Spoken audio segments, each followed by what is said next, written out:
Nous avons intitulé le message de ce matin, le voile s'est déchiré. Amen. Le voile s'est déchiré.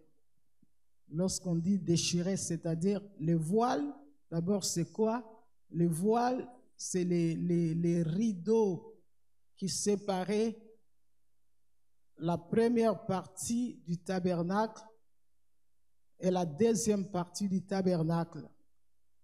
La Bible dit que les sacrificateurs qui faisaient des services, ils entraient en tout temps dans les premières parties du tabernacle.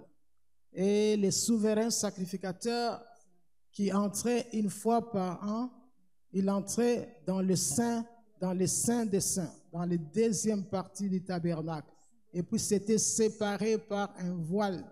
Les sacrificateurs qui entraient dans la première partie ne pouvaient pas voir dans la seconde partie dans laquelle seuls les souverains sacrificateurs avaient le droit d'y entrer. Et la Bible dit que ce voile, lorsque Jésus était sur la croix, lorsqu'il a dit que tout est accompli, il a rendu l'âme, on dit que le voile s'est déchiré, s'est séparé. Ces jours-là, tous ceux qui étaient dans la première partie, les sacrificateurs pouvaient voir dans le Saint des Saints où entraient les souverains sacrificateurs une seule fois par an. Nous allons lire la parole de Dieu. La Bible dit, ils forcèrent à porter la croix de Jésus un passant qui revenait de champ. Simon de Cyrène, père d'Alexandre et de Rufus.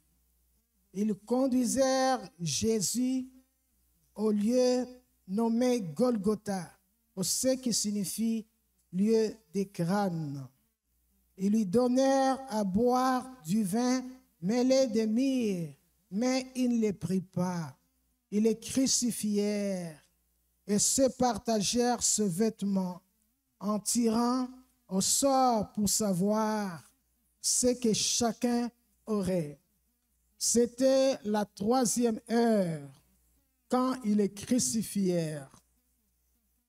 L'inscription indiquant le sujet de sa condamnation portait ces mots, le roi des Juifs. Ils les crucifièrent avec lui les 2 brigands, l'un à sa droite et l'autre à sa gauche. Ainsi fut accompli ce que dit l'Écriture. Il a été mis au nombre de malfaiteurs.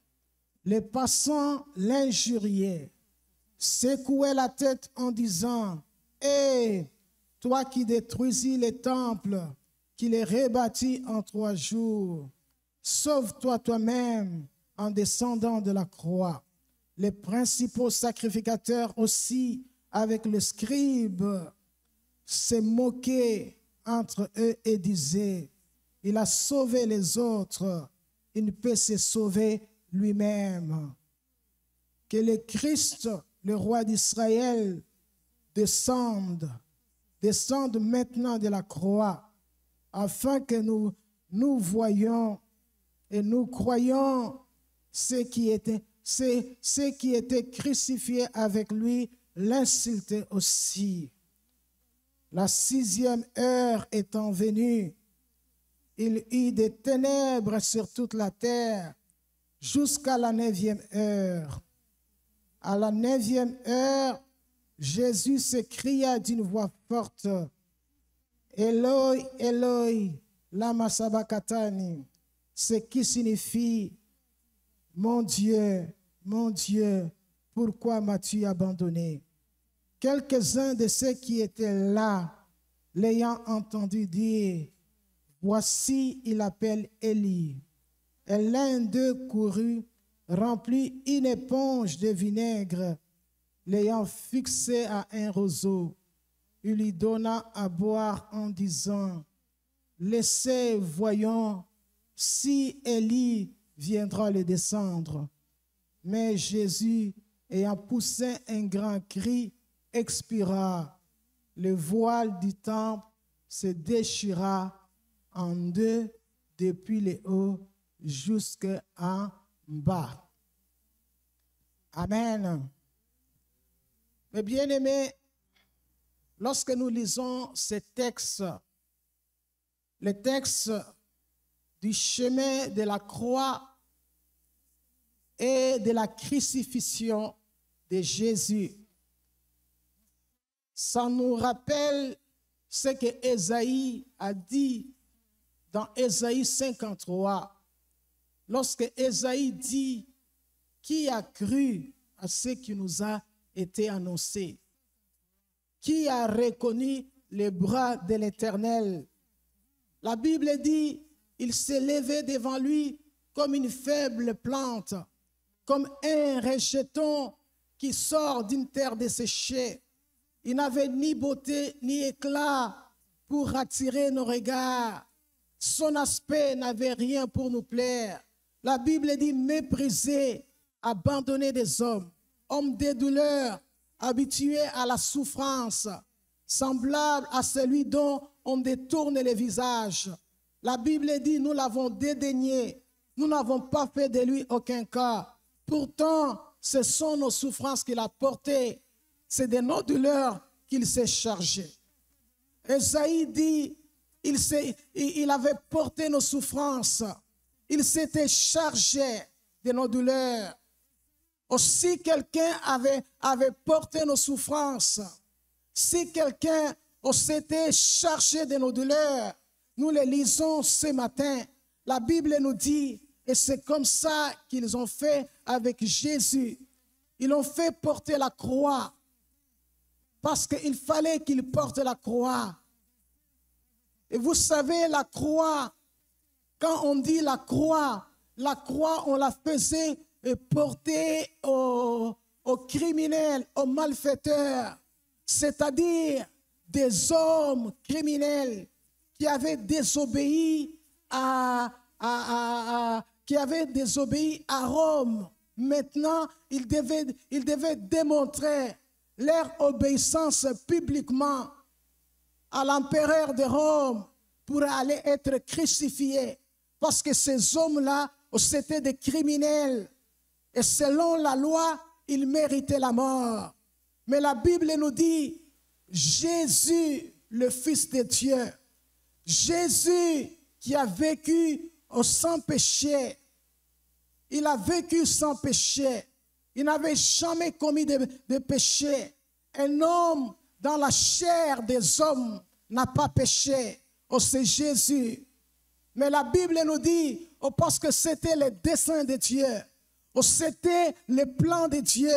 Oh, c'est pourquoi Ésaïe dit, qui a cru?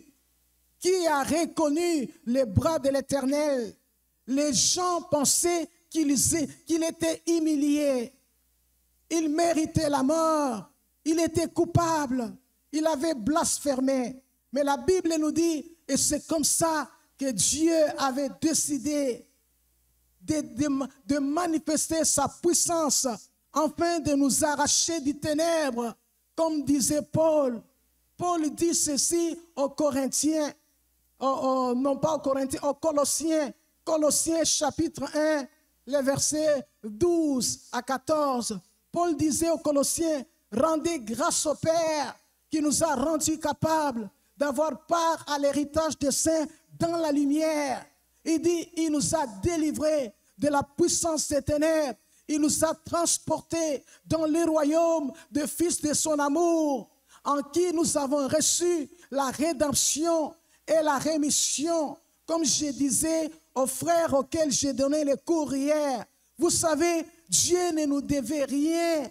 C'est pourquoi Paul a commencé à dire aux Colossiens que la louange, la gratitude doit être l'attitude constante des chrétiens. Pourquoi? Parce que Dieu, nous étions tous des fils d'Adam.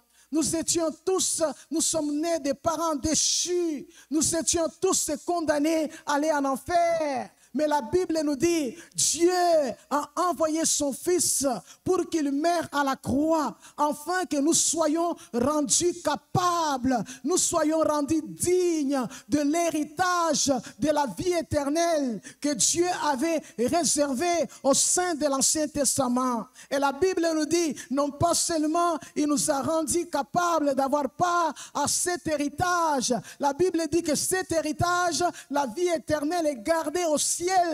La personne ne peut te voler. On peut voler tout ce que nous avons sur la terre, mais sauf la vie éternelle que Dieu nous a réservée au ciel. Et la Bible nous dit, Paul dit aux Colossiens, non pas seulement Dieu nous a rendus capables d'avoir part à l'héritage des saints, mais la Bible dit, il nous a arrachés de la puissance des ténèbres, pour dire, lorsque nous étions des païens sans Dieu, lorsque nous étions en Adam, nous étions dans un royaume des ténèbres, et celui qui contrôlait ce royaume-là, c'était Satan. C'est pourquoi nous étions les esclaves de Satan et les esclaves du péché. On ne pouvait pas fournir des efforts pour ne pas pécher parce qu'on était dans ce royaume-là. Mais la Bible nous dit, oh Dieu, au travers la mort de Jésus à la croix, il nous a arrachés de ce royaume des ténèbres et il nous a transférés dans les royaumes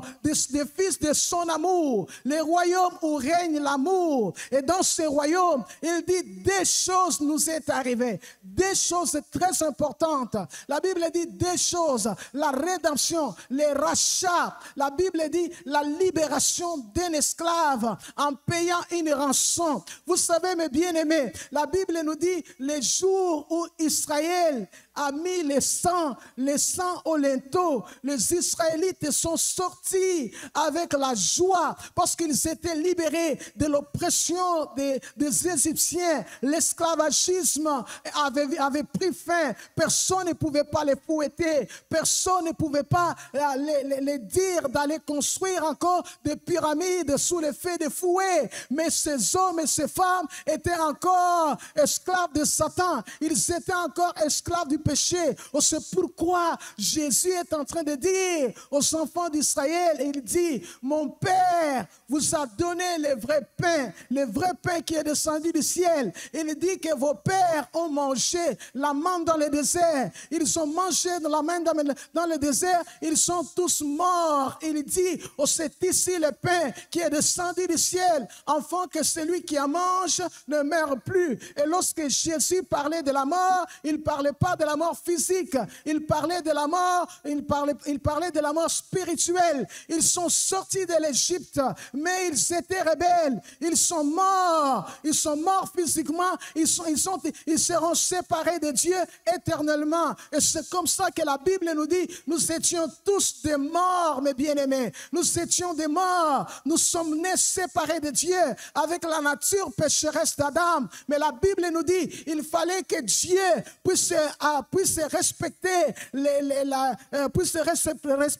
la loi du rachat de l'Ancien Testament. Jésus ne pouvait pas descendre comme les Juifs voulaient qu'il descende, comme un Messie qui tombe du ciel. Non, parce que la loi dans l'Ancien Testament, c'est un frère proche qui avait le droit d'aller payer les rançons pour libérer son frère. C'est pourquoi la Bible nous dit, il fallait qu'il nous ressemble, qu'il soit né d'une femme, bien qu'il était Dieu au 100%, il était homme 100%. La Bible dit, c'est par son sang à la croix que nous avions été libérés de l'esclavagisme de Satan et l'esclavagisme du péché. Nous avons maintenant la volonté, le pouvoir. Nous pouvons vivre dans ce monde sans péché à cause de ce que Jésus avait accompli. Mais regardez ce que ça l'avait coûté. La Bible nous dit, on l'a amené à Golgotha, hors du camp, où mouraient les criminels endurcis. La Bible dit, il a été cloué à la croix. Lui qui était innocent. Mais la Bible nous dit, lorsqu'on crucifiait les criminels à la croix, il fallait indiquer les motifs pour lesquels ces hommes étaient cloués à la croix. Et c'est comme ça qu'on écrivait sur la croix les motifs de leur condamnation. Mais tout ce qu'on avait écrit sur la croix de Jésus, c'était les rois des Juifs. Parce qu'il a dit qu'il était le roi. Pourtant, il n'avait pas menti. La Bible nous dit, celui qui devait régner, lorsque Dieu a dit à David, parce que tu as eu l'intention de me bâtir la maison. Oh David, moi aussi je te bâtirai la maison. Je te donnerai un fils.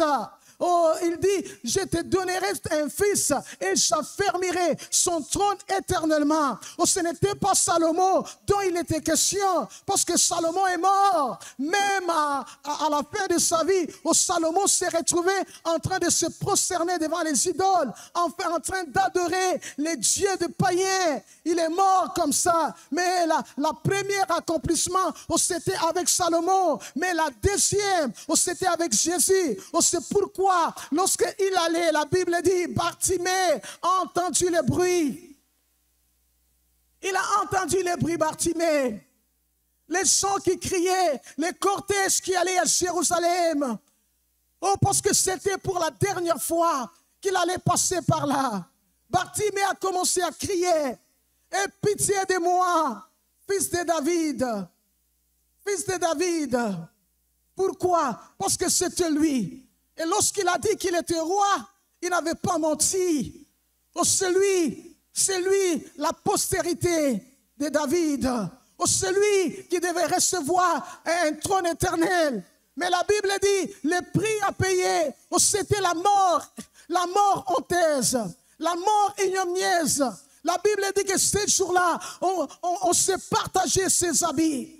La Bible dit, on s'est partagé ses habits. On a commencé à se moquer de lui. On l'a crucifié à la croix. Ma sœur et mon frère, je vais te dire ce matin, Dieu avait accepté que les jugements, Dieu a accepté que les jugements que tu méritais, les jugements que je méritais, que ces jugements puissent tomber sur Jésus, sur son Fils. Il était capable, Dieu, de les libérer de la croix. Mais la Bible dit, c'est pourquoi Paul dit, la prédication de la croix, c'est une folie pour ceux qui périssent. Mais pour nous qui sommes sauvés, c'est une puissance de Dieu.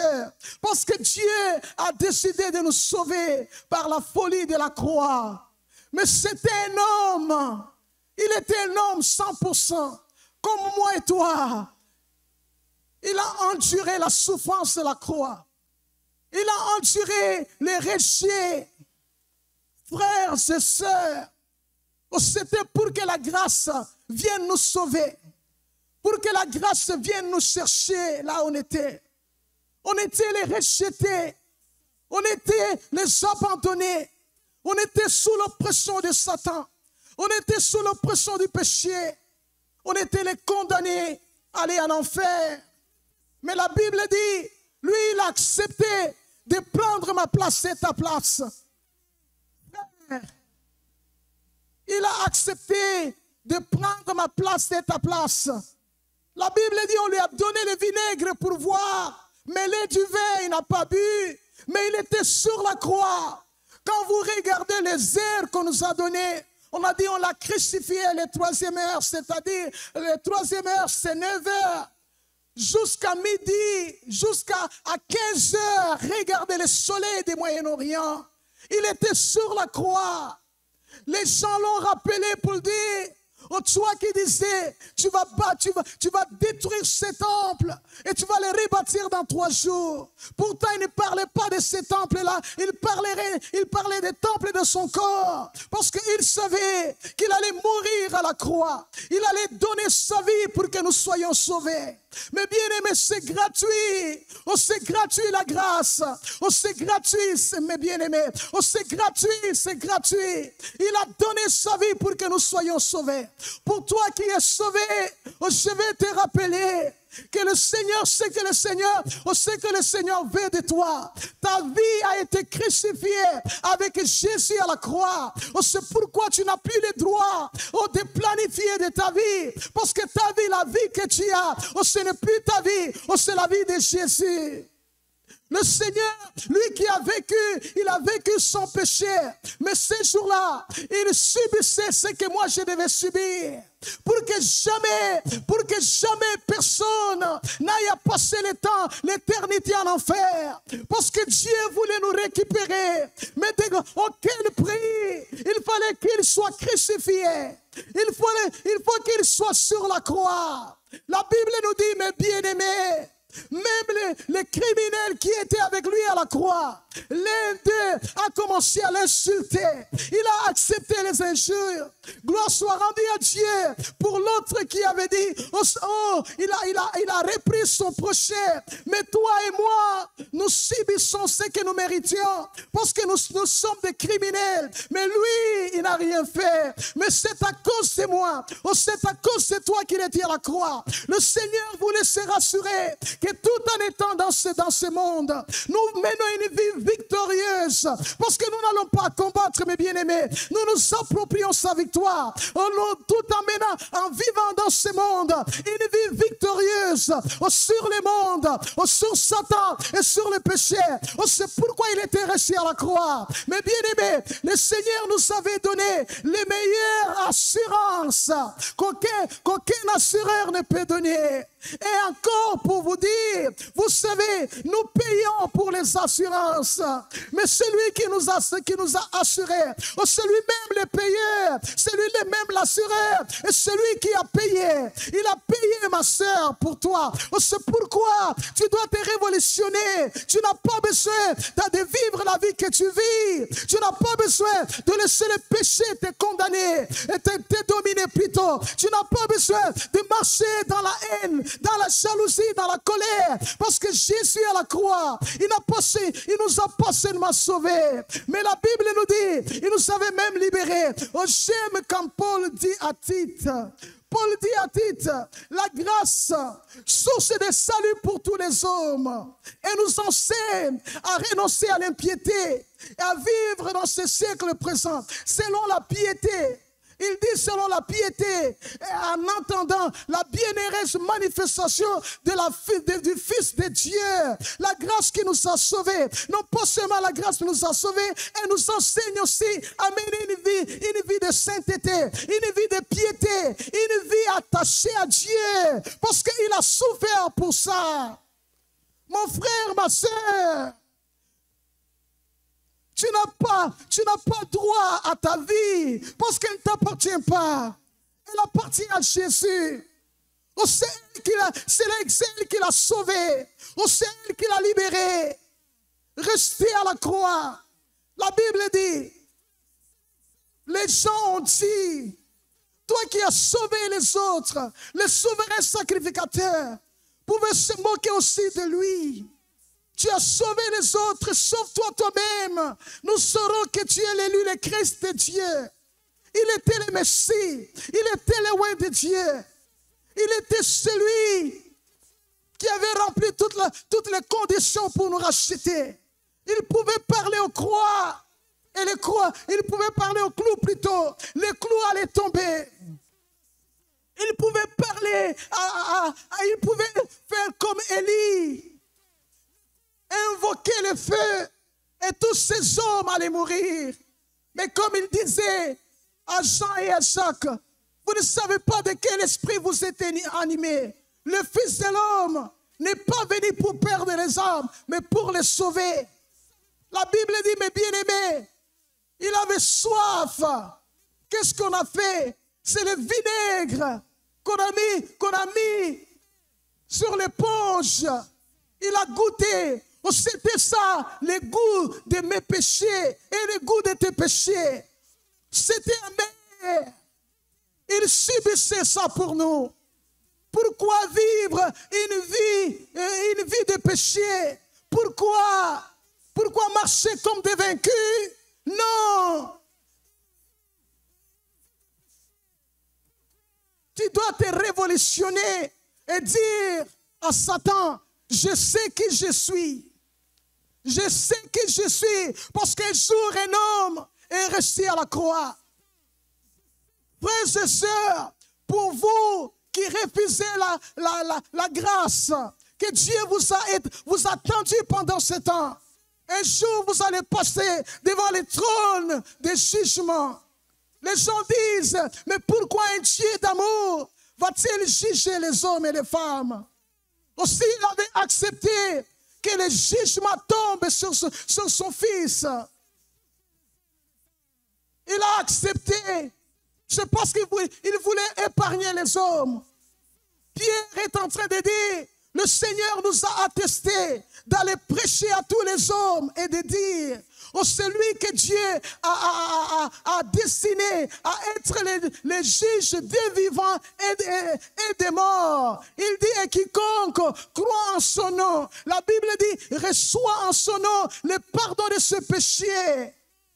La Bible dit, reçois le pardon de ses péchés.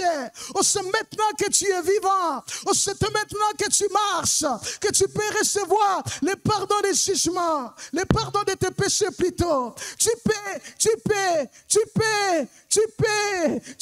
être sauvé aujourd'hui. Tu peux être épargné du jugement dernier. Mais si tu refuses la grâce, parce que Dieu t'appelle, Dieu t'a tendu la grâce, Dieu veut te sauver. La Bible dit, Paul, lorsque Pierre était en train de parler dans le livre des Actes, oh, l'emphase n'était pas mise sur les jugements. Mais comment éviter les jugements? La Bible dit, tous les prophètes de l'Ancien Testament ont rendu un témoignage à Jésus. Quiconque croit en son nom, reçoit en son nom le pardon du péché. Mais bien aimé, on n'a pas dit quiconque va dans une église, quiconque est catholique, quiconque est pentecôtiste, quiconque, non. Parce que les dénominations ne sauvent pas. Beaucoup de gens sont allés en enfer au nom de la religion parce que les gens n'avaient pas compris la portée de l'évangile. Oh, ce n'est pas l'église qui sauve, c'est Jésus qui nous sauve. À l'église, nous allons parce que nous avons besoin d'être enseignés les voies de Dieu. Oh, si tu n'acceptes pas la grâce, tu vas mourir dans tes péchés. Et c'est comme ça que tu passeras au jugement dernier. Mais le Seigneur t'étend la grâce. Le Seigneur t'appelle, comme il a dit. Voici, je me tiens à la porte et je frappe. Oh, si quelqu'un entend ma voix, oh, j'entrerai chez lui. Je souperai avec lui et lui avec moi. La Bible dit, il a crié, Eli, Eli, lama sabachthani.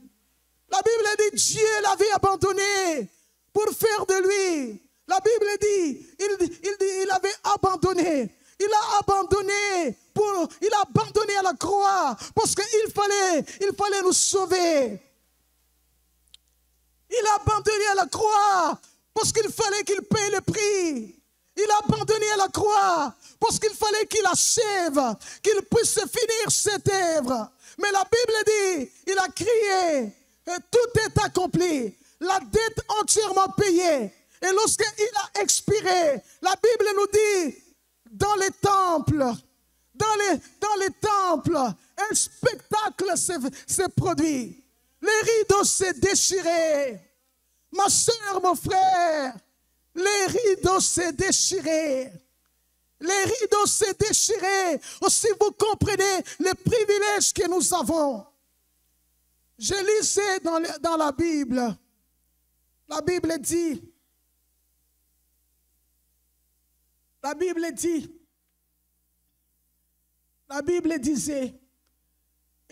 vous savez, il y a eu l'alliance, la première alliance. La Bible dit que si la première alliance était sans défaut, Dieu n'allait pas la remplacer par une nouvelle alliance. Mais la Bible dit, c'était l'expression de blâme. Quand Dieu dit à Israël, je traiterai avec eux une nouvelle alliance. Non pas comme celle que j'ai traitée avec leur père, les jours où je les ai fait sortir de l'Égypte. La Bible dit, lorsque Dieu a traité l'alliance, c'était cette alliance-là. Et Dieu a commencé à dire, oh, ça ne sera pas comme cette alliance. Il dit, Je mettrai mes lois dans leur esprit. Je les écrirai dans leur cœur. Je serai leur Dieu. Il sera mon peuple. Il dit que personne ne pourra pas enseigner son prochain. Ils me connaîtront tous. Je ne me souviendrai plus de leurs péchés ni de leurs iniquités. Parce que la première alliance, les lois étaient écrites sur des tablettes où les enfants d'Israël allaient regarder. Dès qu'ils sortaient là, ils oubliaient. Mais la nouvelle alliance, le Seigneur dit, et de cette alliance, aussi la première alliance a été scellée avec le sang. Et la deuxième alliance devait être aussi scellée avec le sang de Jésus. C'est la meilleure alliance.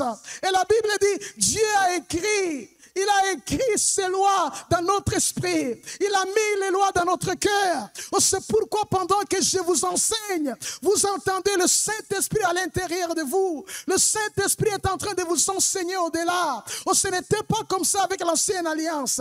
La Bible nous dit, je serai leur Dieu, il sera mon peuple. Il dit, je ne me souviendrai plus de leurs péchés. Parce que dans l'ancienne alliance, le pardon n'était pas définitif et complet. Chaque année, les souverains sacrificateurs devaient entrer dans la deuxième partie pour aller offrir le sang. Mais la Bible dit, il offrait aussi pour son propre sang. Mais celui qui mourait à la croix, il était sans péché. Notre souverain sacrificateur, il n'avait pas besoin d'offrir pour ses propres péchés parce qu'il a vécu dans la chair d'Adam sans commettre le péché. C'est pourquoi son sang, c'est le meilleur qui a le pouvoir de toucher à notre conscience.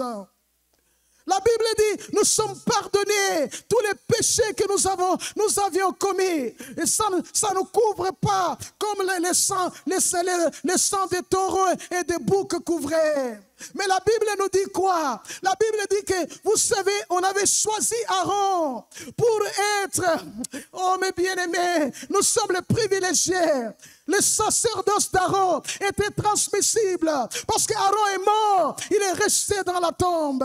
Mais la Bible nous dit, lui, Jésus, il est souverain sacrificateur selon l'ordre de Melchisédek. C'est-à-dire les types de Melchisédek auxquels Abraham a offert sa dîme.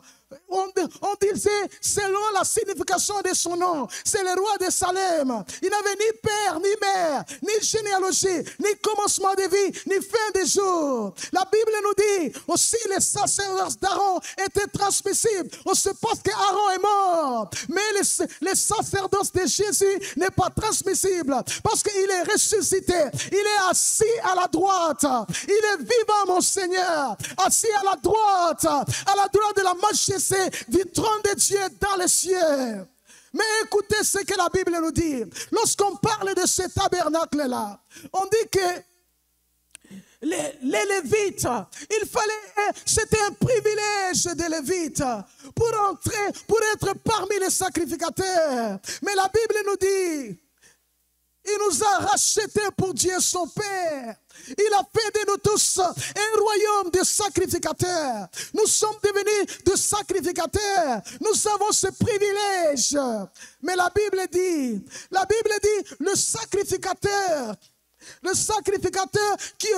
Bible dit de l'Ancien Testament, la Bible dit, il célébrait le culte. La Bible dit le culte, l'image et l'ombre des choses célestes. La Bible dit comme Moïse avait été divinement averti de faire selon les modèles qui lui avaient été montrés à la montagne.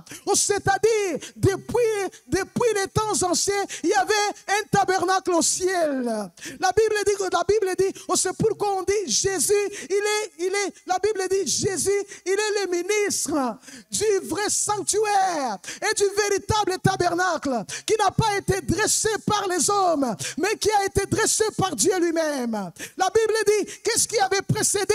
Ce n'est pas le temple de Moïse, le temple de Salomon, non, ce n'est pas ce temple-là qui avait précédé, mais la Bible dit, Dieu avait un temple au ciel. Et dans ce temple-là, il y avait le sanctuaire.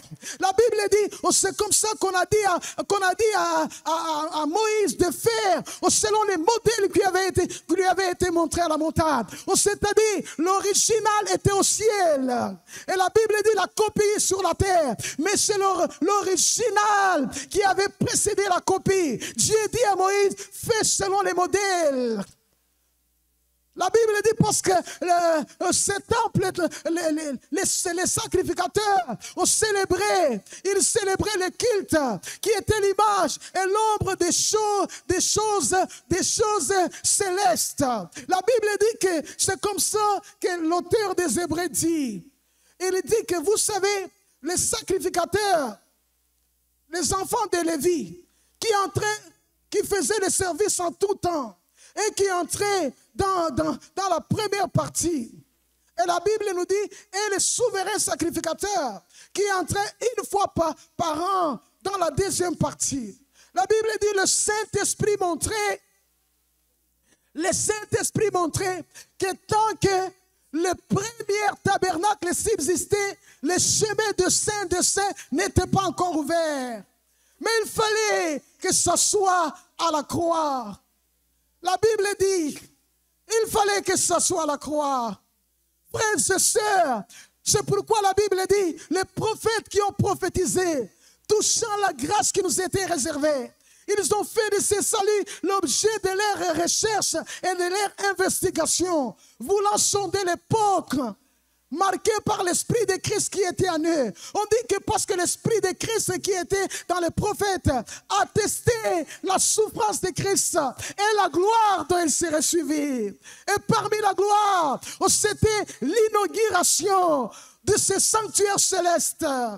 Frères, nous n'entrons pas comme Aaron et ses fils dans un tabernacle dressé par les hommes. Mais la Bible dit un tabernacle qui a été dressé par Dieu lui-même. Et c'est pourquoi, écoutez, on va lire Hébreux chapitre 10.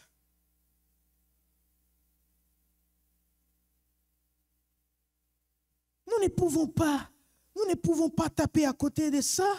Nous ne pouvons pas nous plaindre. Qu'on vide partout, c'est correct. On peut nous interdire l'accès partout, c'est correct. Mais écoutez les privilèges que nous avons. La Bible dit, Hébreux 10, le verset 19 à 22, écoutez. Ainsi donc, frères, puisque nous avons au moyen du sang de Jésus une libre entrée dans le sanctuaire. De quel sanctuaire il est question? Oh, ce n'est pas ici, ce n'est pas dans l'église, non. Oh, c'est les sanctuaires célestes. Parce que la Bible nous dit, le sanctuaire terrestre dans les temples de Moïse, c'était l'image et l'ombre des choses célestes. Parce que Dieu avait dit à Moïse de faire les tabernacles selon les modèles qui lui avaient été montrés à la montagne. Mais la Bible nous dit, l'auteur des Hébreux nous dit, ainsi donc frères, ce n'est pas pour les Juifs seulement, ce n'est pas pour les gens de la tribu de Lévi, tous ceux qui ont accepté Jésus comme étant Seigneur et Sauveur personnel. La Bible dit, nous avons au moyen du sang de Jésus. La Bible dit, ce privilège acquis par le sang de Jésus. Le privilège. La Bible, une libre entrée. Nous avons accès dans le Saint des Saints. Nous avons accès dans le sanctuaire céleste. Et c'est pourquoi la Bible nous dit, par la route nouvelle et vivante qu'il a inaugurée, pour nous, c'est-à-dire au travers du voile, c'est-à-dire de sa chair, puisque nous avons un souverain sacrificateur établi sur la maison de Dieu. Écoutez ce qu'on nous dit. On dit les voiles représentaient le corps de Jésus. Sans que ces voiles soient déchirés. Personne n'a jamais vu la gloire de Dieu. Mais bien aimé, on sait qui était dans le sanctuaire terrestre. On sait que nous devons vivre dans la nouvelle alliance. Tant que les voiles étaient là, personne n'a jamais vu la gloire de Dieu. Mais la Bible nous dit, ces jours-là, il fallait que son corps soit brisé par la souffrance à la croix. Lorsque son corps a été brisé, la Bible dit que c'est comme ça qu'on a inauguré un chemin vers le ciel, le Saint des Saints du ciel, pour dire tous les croyants, lorsque nous sommes dans la prière, notre corps est sur la terre, mais nous sommes au ciel, dans ce sanctuaire. Et la Bible dit, non pas seulement nous entrons là-bas avec une ferme confiance, mais non, mes bien-aimés, nous avons aussi un souverain, un sacrificateur établi sur la maison de Dieu, pour nous dire, Jésus, maintenant là, il a un ministère auprès de Dieu qu'il est en train de faire à notre égard, comme le souverain sacrificateur Aaron le faisait, mais lui il est mort, mais Jésus il est vivant, pour dire que son ministère à notre égard nous assure continuellement l'accès dans la présence de Dieu.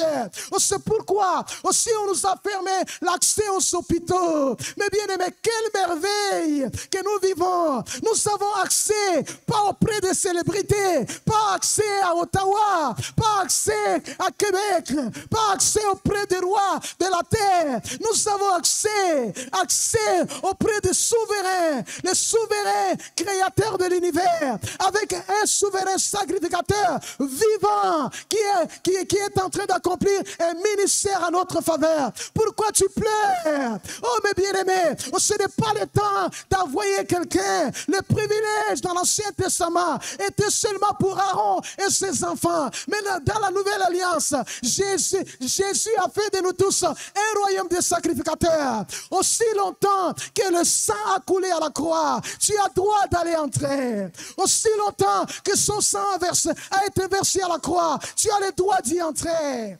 C'est pourquoi ce n'est pas le temps de se plaindre. On n'a pas accès, on n'a pas accès, on n'a pas accès, on n'a pas accès. Oui, Dieu a permis toutes ces choses-là pour que nous puissions comprendre l'inutilité, que ces choses étaient inutiles. Ça ne pouvait rien changer.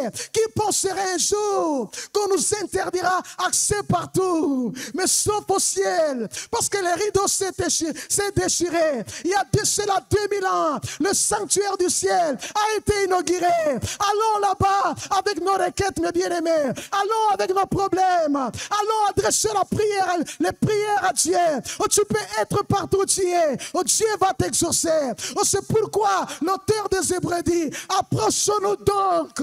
Quelle invitation. On nous a donné tous cette invitation. Et nous devons donner l'importance à cette invitation. Et l'importance que nous donnons à cette invitation, c'est voir de la manière dont nous répondons. Allons donc. Il dit, approchons-nous donc du trône de la grâce. Parce que c'est gratuit. Oh, ce n'est pas sur tes mérites.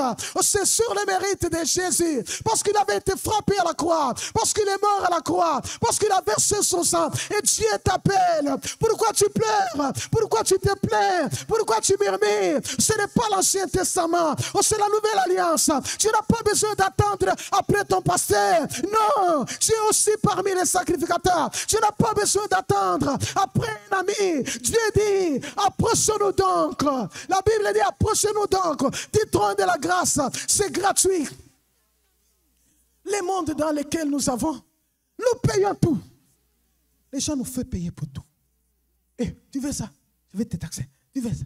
Et puis avec l'esprit de business en Amérique, les gens ont oublié même qu'il y a des choses qu'on peut les donner gratuitement. La Bible dit, approchons-nous donc du trône de la grâce.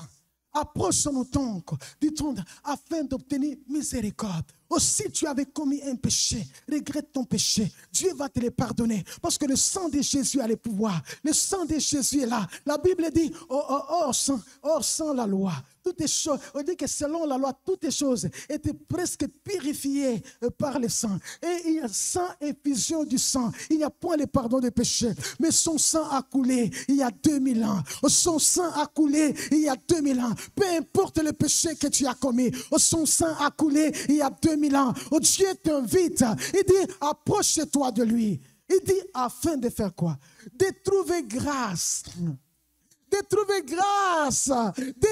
Dieu nous accorde les faveurs imméritées. Il dit pour être secouru dans tes besoins. Quel est ton besoin? Frères et sœurs chrétiens, comment nous pleurons? Quelqu'un nous a dit, approche-toi, je vais te secourir. Regardez dans ce verset ici. Je vais vous montrer. Il y a 4 conditions. 4 conditions pour rentrer dans la présence de Dieu. On dit, approchons-nous donc avec un cœur sincère. Premièrement, c'est la sincérité. Sincérité.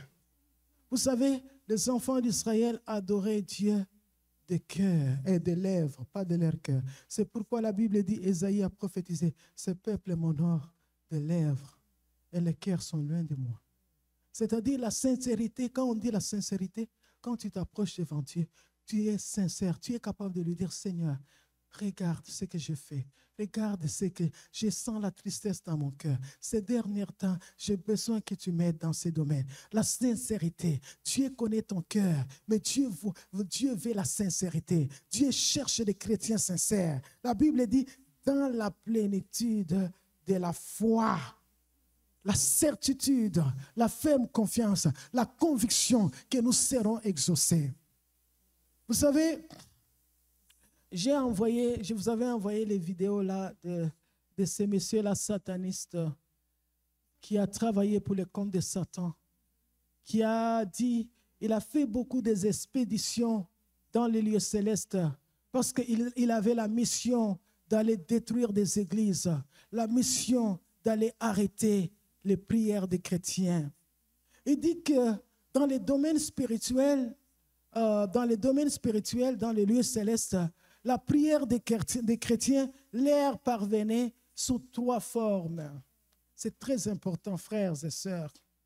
Il dit que vous savez, parce que lui, il faisait des voyages astrales, sortir de son corps, aller se joindre aux démons, dans les lieux célestes, dans les domaines spirituels, pour commencer maintenant à attaquer des chrétiens qui sont sur la terre en train de faire leurs prières. Il dit que dans les lieux célestes, dans les domaines spirituels, il y avait toujours une couche. Il dit que dans la région, dans certaines régions, il voyait une couche. Il dit qu'une couche épaisse. Une couche épaisse, et cette couche-là, c'était ténébreuse, épaisse, c'était comme une roche. Et avec les démons, ils pouvaient passer en dessous de la couche et au-dessus et en dessous. Maintenant, il a commencé à expliquer, il dit, quand les chrétiens sont sur la terre, ils prient. Leurs prières dans les domaines spirituels, dans les lieux célestes, ça parvient, il dit que toutes les prières, ça parvient sous forme de fumée. Il dit que la première catégorie de prières, ça là parvenait sous forme de fumée, une fumée qui monte et qui va à la dérive et qui disparaît. Il dit que c'est la prière qui était adressée par des chrétiens qui vivaient dans les péchés et qui n'étaient pas prêts à abandonner ces péchés. Il dit que leur prière est si faible. Et si faible, c'est comme ça que ça disparaît comme la fumée. Mais il ne faut pas vivre dans le péché. Il ne faut pas vivre dans le péché. Parce qu'on nous dit, nous devons avoir la cuirasse de la justice. On ne parle pas de la justice que Jésus nous a donnée. Nous sommes des justes parce que nous avons accepté Jésus comme étant Seigneur et Sauveur personnel. Mais nous devons pratiquer la justice. Lorsque nous marchons dans la sainteté, nous sommes invincibles. Le monsieur explique, il dit que c'est comme ça que la prière de ces chrétiens-là disparaisse. Il dit que la deuxième forme de prière, ça apparaissait aussi sous forme de la fumée. Il dit que mais la fumée là va monter, ça touche, ça touche la roche là, mais ça ne traverse pas la roche. Il dit que c'est la prière des hommes qui font la prière mais sans la foi, qui ne croient même pas dans leur prière, parce qu'ils n'ont pas la foi. Il dit que cette fumée-là, ça ne traverse pas la roche. Mais la troisième catégorie de prières, frères et sœurs, Dieu a permis que tous ces mondes-là se répandent. Il a dit, le monsieur disait, il a exhorté les pasteurs. Pasteurs, enseignez aux gens de prier. Parce que pour lui, la prière, c'est la clé qui ouvre toutes les portes. Parce qu'il était là, il voyait ce que la prière faisait. Frères et sœurs, il dit que le diable peut détruire la vie des gens qui ne prient pas. Il peut même aller contrôler la prière de certaines personnes, comme on vient de parler. Les gens qui prient et qui sont dans les péchés, qui pensent que leur péché, personne ne le sait, mais qui sont dans les lieux célestes, dans les domaines spirituels. Le satanisme et les démons, ils voient la catégorie de ta prière, que c'est la prière faite par quelqu'un qui vit dans le péché, qui n'a pas l'intention de se repentir. Combien de fois les gens ont blâmé Dieu? C'est pourquoi la Bible dit non, la main de Dieu n'est pas trop courte pour agir, ni son oreille trop dure pour entendre. La Bible, ce sont vos péchés qui lui cassent sa face.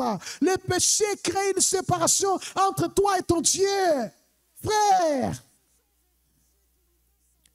la prière des gens qui font la prière sans la foi, non. Il dit que c'est la fumée qui monte, qui ne traverse pas les roches. Écoutez ce qu'on nous dit. Je vous ai donné 2 conditions, la foi. 3e condition, le cœur purifié d'une mauvaise conscience. Ça, c'est la 3e condition. Vous savez, il n'y a que le salut qui opère ça en nous.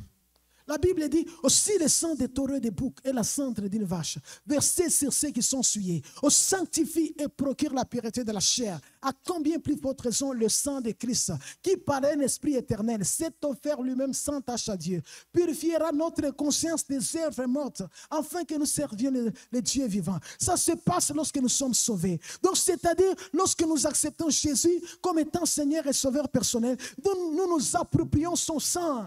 Et nous l'aspergeons sur notre conscience, comme les enfants d'Israël qui aspergeaient le sang des boucs aux portes de linteaux.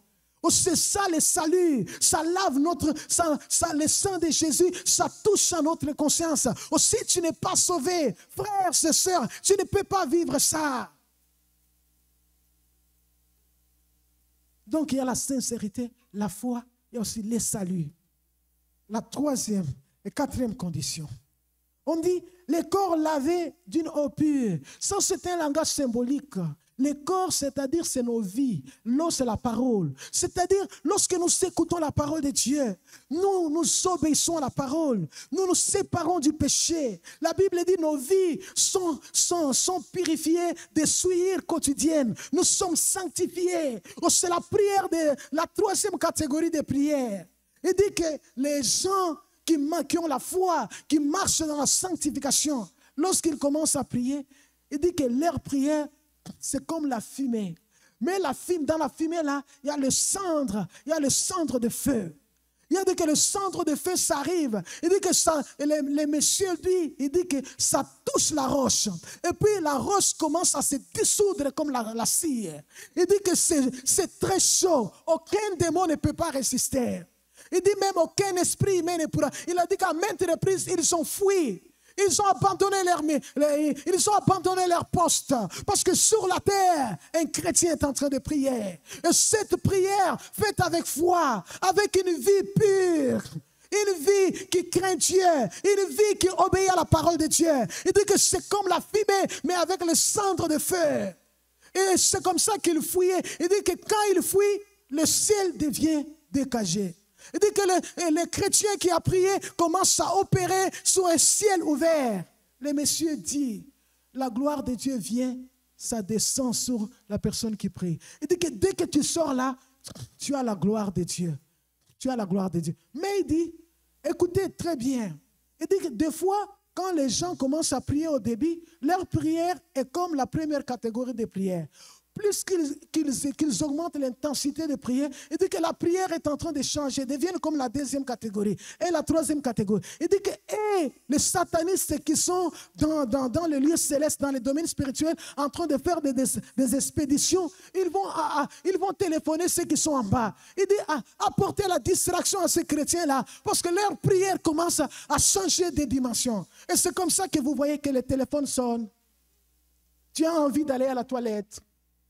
Il dit que quand tu te lèves, tu reviens, ta prière recommence encore. Tu recommences encore à zéro. Combien on peut éviter la distraction? Combien on peut éteindre nos téléphones? Combien on peut mettre sur mute tout, couper? Il dit des fois, ils peuvent même t'attaquer, tu as mal sur le corps. Il faudra que tu commences à te gratter, tu es distrait. Il suffit que tu entres dans la distraction. Ou bien tu as soif d'aller boire de l'eau. Il dit, c'est pourquoi, lui il a dit, j'étais là. Il dit que dès que la prière traverse, il dit, la réponse venait toujours. C'est pourquoi lui il appelait la prière la clé qui ouvre toutes les portes.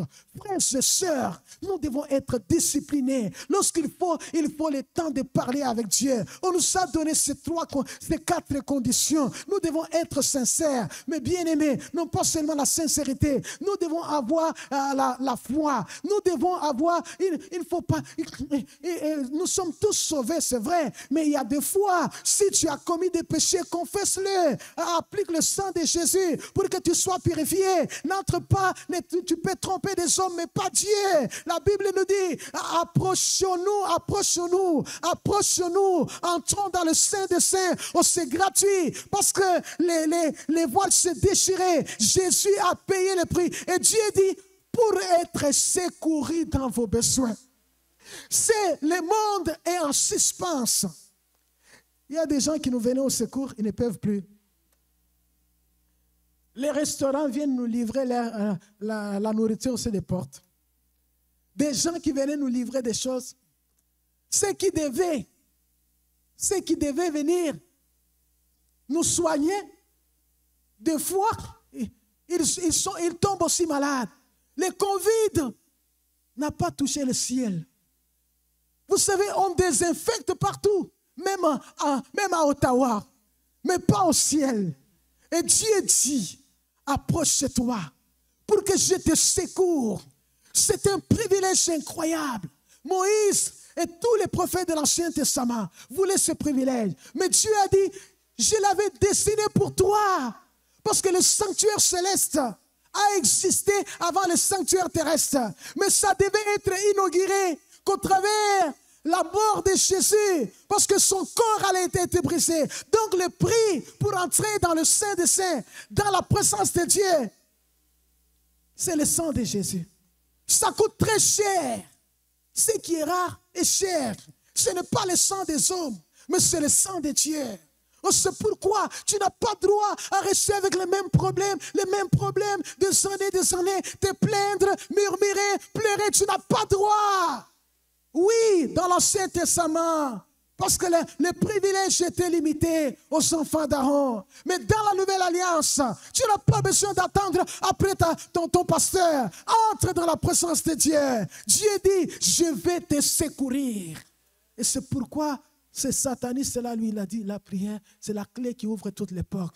Il a dit, la réponse venait toujours. Il dit, la réponse vient dans les mains des anges. C'est pourquoi nous devons avoir la foi. Nous devons porter l'armure qu'on a dit dans Éphésiens. Si tu as cette armure-là, sur toi, ton ange aussi vient avec cette armure. Il dit que lorsqu'il faisait les expéditions, lorsqu'il voyait un ange qui venait avec la réponse, et il visait seulement la réponse. Ils vont attaquer, ils vont lancer des flèches. La réponse tombe. Si toi, tu n'avais pas la cuirasse de justice, il dit que ton ange aussi vient avec sa cuirasse de justice. C'est pourquoi ils vont viser là. Si tu n'avais pas les casques, ils vont viser la tête. C'est le monsieur qui a dit, lui, il a vécu ça. Je vous rapporte ce que lui a dit. Frères et sœurs, il dit même, il y a des anges qu'on faisait prisonniers. Parce que quand ils arrêtent un ange, il lui ravit, il peut les faire prisonniers. Mais quand les chrétiens prient, il dit quand les chrétiens prient, il y a d'autres anges qui viennent au ciel, comme Michael qui est descendu l'autre fois avec la prière de Daniel pour secourir Gabriel. Frère, comment nous pouvons prendre au sérieux cette invitation? Parce que ça coûtait au Fils de Dieu. Ça a attendu longtemps. Les rideaux étaient là. Mais la Bible nous dit, lorsqu'il a rendu l'âme, les rideaux s'est déchirés. Un chemin a été inauguré. Et les saints passent par ce chemin pour entrer dans le sanctuaire céleste. Et là, le souverain sacrificateur assis. Quel privilège que nous avons. Nous allons prier.